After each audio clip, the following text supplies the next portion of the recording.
lupa klik tombol subscribe dan lonceng.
Balu manidana, balu keu seno, sani kama.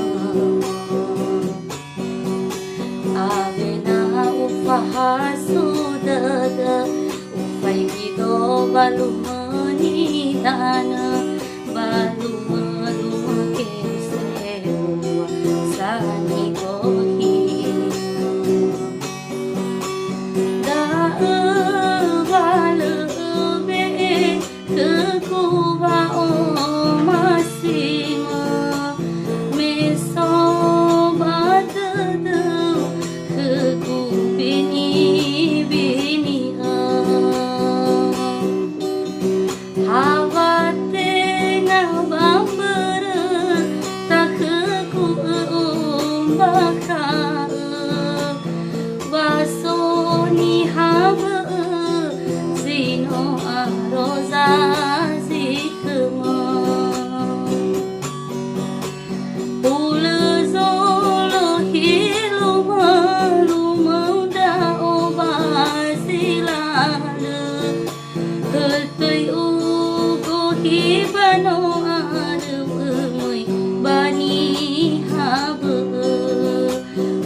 Lunasi oke tunda ukana enana basu suhini dapana sang opana di mebani hamba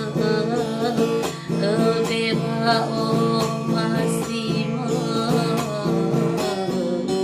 hata feeni hidana.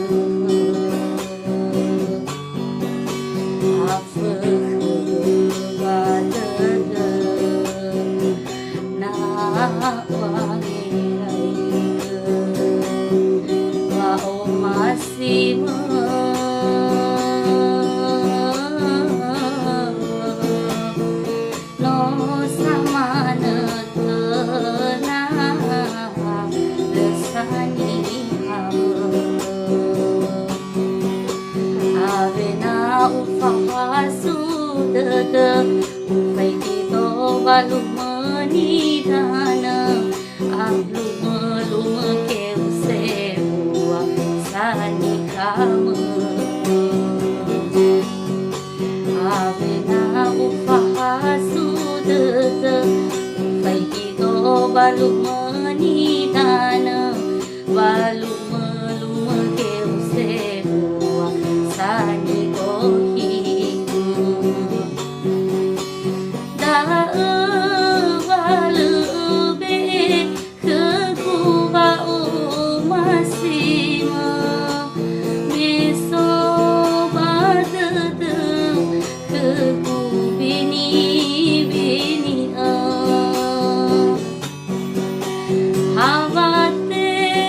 Bang